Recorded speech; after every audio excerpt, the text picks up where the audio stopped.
What would you say for you has been one of your like proudest moments or greatest achievements, or something that you really feel like, and internally, I mean, like for the basis of our conversation, like something that really brings you joy internally when you think about it or when you had it? Like I said, I look back and the things that I've accomplished, just even my job, like I think I really at one point when I was younger decided I want to be a model and this is what I want to do. And the fact that I executed, because we talk about that determination, like I was 14 years old when I kind of made that decision and was like, this is what I want to do. And I went to my mom and I was like, please help me do this. And I didn't stop until I was 24, that I was like, okay, I think I need to like take it back a notch, which we could also get into because that's a very kind of dramatic story. But like I just knew, and I think I'm proud of myself for being that kid and being determined to do that and then executing and doing it to the level that I had done it and that I guess I still do. But I also am proud of, I think more so the self-work that I've done within that process, because there was a long period of time, I'd say the core 5 years of it, that I was extremely overworked, not my happiest, not because I wasn't doing what I loved, but just because I was overwhelmed. And I felt like I was saying yes to everything because I felt really, really grateful and really honored to be in the position that I was in. So I was always saying yes. And it just took a lot out of me to the point where I just wasn't happy anymore. And so I had to set those boundaries for myself when I was about 23, 24. I'd say like, a year before the pandemic. So yeah, I was probably 23. I really set boundaries for myself and I was like, I want to continue to do this because this is what I love. But I need to start saying no when I can and prioritizing me and prioritizing like, you know, my happiness and my well-being. Yeah. And it has done wonders for me. Like I feel like I can show up better for myself and I can show up a better person for the people that get to be around me that day and, you know, that I work with on that day. So so that's what I'm proud of. Sorry, I didn't give you a long answer to your question. That's an amazing. I won't say I was hoping for that because I'm always open to wherever anyone's life experience goes, but there's a part of me that loves hearing that. Like I really appreciate hearing that, because when you've achieved so many incredible things in your career, which you have, to then say, well, this is the part, like knowing how to navigate it or making the right choices at the right time. Healthy balance. The healthy balance. It's so important. It's important for all of us. Yeah. Like we have to, this is what we're prioritizing, you know? Yeah. So how did you find the courage to do that at the 23 mark? As you're saying, you're in a competitive industry. As you said, it was overworking. It's fast paced. I'm guessing there's comparison in that industry. There's competition in that industry. Of course. It's not an easy space to be. You're in the top 0.01% in your industry. So it's hard.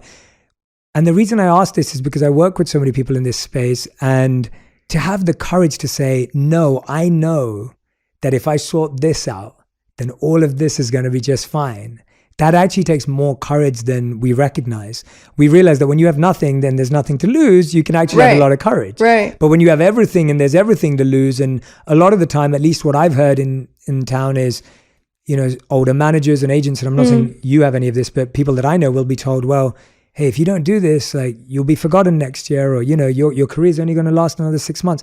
How did you have that courage to say, no, I need to do this? Like, where did that come from? And I think that it's like, I've never thought about it that way, to be completely honest with you. I just knew that if I had gone any further, that I was going to lose myself. I was at I was on the teeter-totter edge of that point where had I gone any further, I was probably not going to be great. It was so important to me to feel good that I just knew that it was something that I had to do. And I can't say, like, you're absolutely right. Like, there were so many people around me that had told me not to say no, and told me not to say no, told me not to stop. I fought my way out of it a little bit because there were people that had worked for me that, you know, didn't want me to stop because it might have benefited them. Of course. But I got to that point and I just knew I had to do it. And I don't know. I don't know how to explain it, I guess. Yeah. It was just such an unbelievable sensation that I had where I knew that if I do this, I'm going to be better for everyone. And I'm going to be better for myself, which means I'm going to be better for the people around me. And I have to do this. And so it wasn't really, I want to be able to live with happiness. God forbid any of this ever went away. And I think that that was a big moment for me of being like, I'm going to be okay if I don't get this job tomorrow. And I'm going to be okay if I don't get that job in a month. If I have to take this time to do whatever, things will come. Everything's going to work out the way it's supposed to. And I had to trust that. So. Yeah. Well, to me, from the outside, and it's beautiful that you didn't see it in yourself, because that almost makes it even more wonderful. But the idea that, to me, from the outside, that's a lot of courage. Yeah, thank you. It takes a lot of courage. It takes a lot of vulnerability and openness, and it takes courage at every level, whether someone's thinking about quitting their job to do something they love, or whether someone's trying to relocate their family and doesn't know how, or whether someone like you is feeling success but then going, well, wait a minute. And I think in the past few years we've seen athletes and musicians and actors and people in all creative industries step back and say, well, I need to put me first. Yeah. And I think that that's empowering, because I think we hear about burnout in work culture and corporate culture so often. For sure. So what was it that you started to do with that newfound time at that time? Like, was the curiosity always there and now you could actually follow it? It was. Yeah. It was always there. And I had a lot of people coming to me telling me about meditation and how it changed their life, and therapy and so many different things. And I was a bit overwhelmed because I was like, oh my God, what if this is going to suit me? I think it's a very personal experience. Absolutely. I think everybody has a very different version of all of that stuff. And so it was a little overwhelming. So I think I really just took the time to be off for a second. It was even the little things. It was like being able to go to my friend's birthday party, which I wouldn't have been able to go to before because I was working a lot. I love hearing that, because I think it is those simple things, like, giving yourself that space, whatever it is that you needed to do. Yeah. When you needed it. And like you said, sometimes it's like, that's when all the subscribe buttons come up in front of you and it's like, try this and try this. And it's like, well, no, let me just take my time. And it was also, now that I think about it, 23, I'm 26. I've had my horse so around that time is when I bought the horse that I have now, who is my, like, I jump her, and I have 2 other horses, but they're like retired. So I don't really ride them the same way I ride her. So yeah, I guess it was around that time too that I was like, I'm going to do this because I love this. And like, I want to get back into it. And this is what I've loved my whole life. So it was around that time that I feel like all of that started happening, and I bought my horse, and I like started taking more time for things that made me really happy. Yeah. What I'm noticing in you and observing, or at least from just these... God. No, in a good way. In a good way. It's all good. I was just saying, it's like, it feels like no matter what's happening in your orbit, there's this pillar of belief that it's important to be happy. Yeah. Like, that's like this core center belief in your life where it's like, it's important to be happy. It's important to be happy. That has to be the goal. For sure. And, it's not always easy. We live in such an interesting industry and in such an interesting time with social media that it can be very hard sometimes.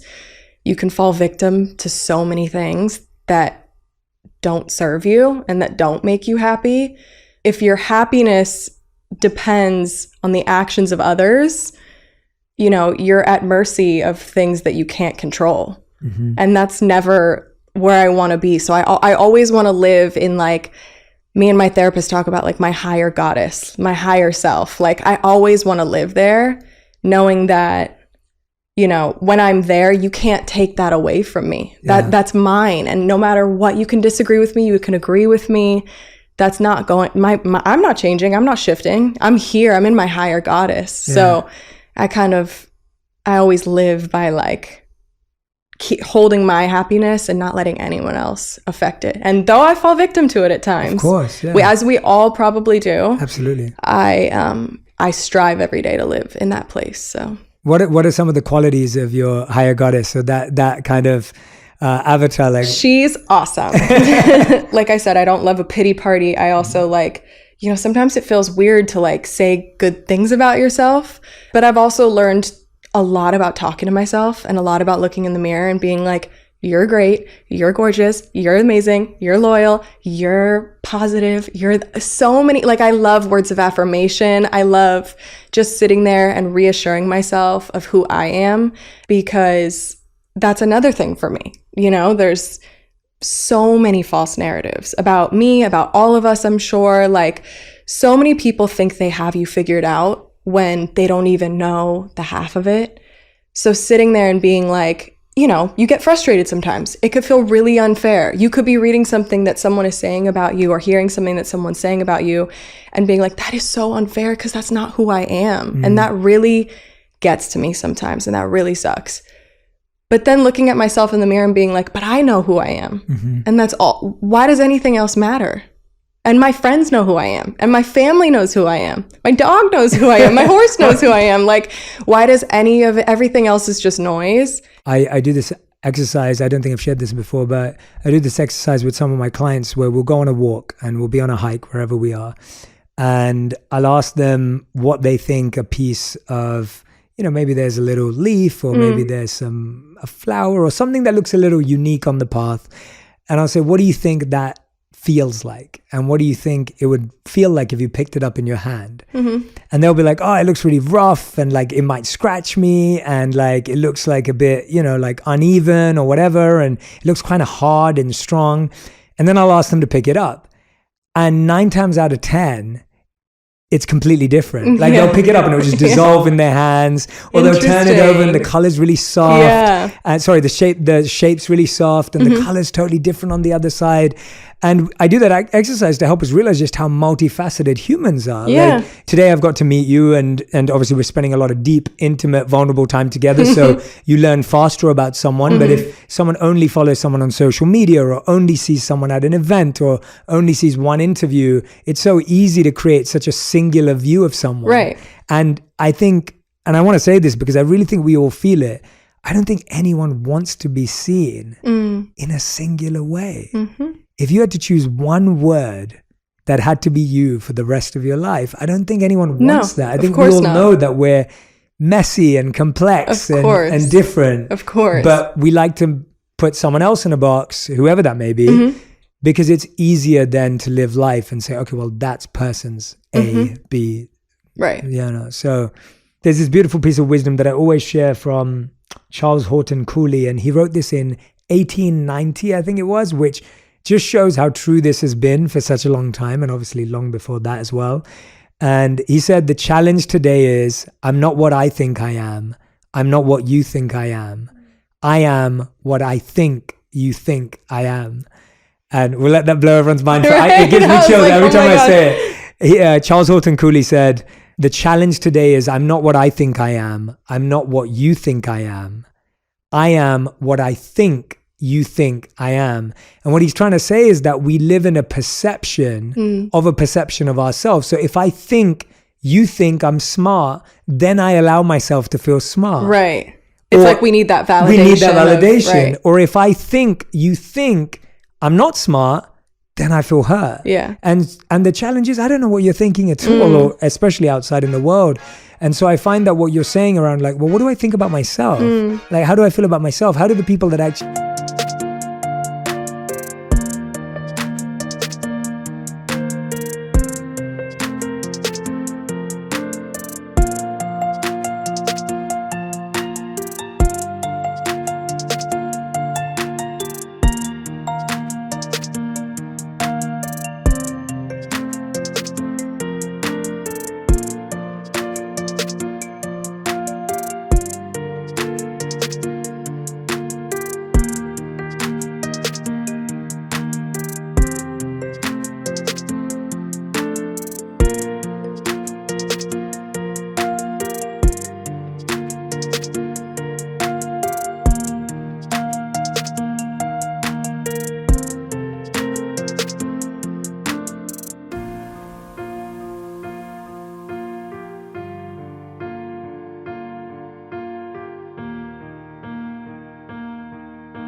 know me, feel about me. I think that's really empowering.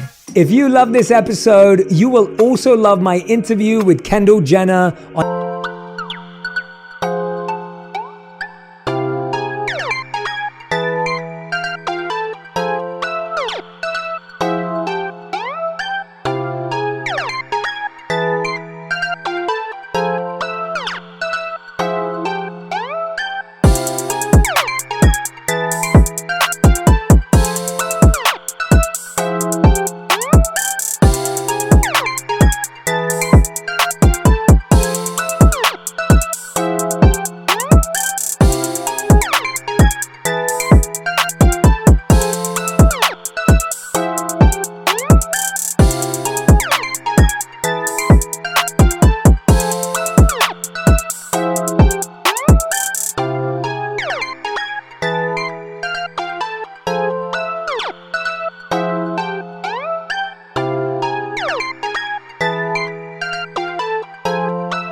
on setting boundaries to increase happiness and healing.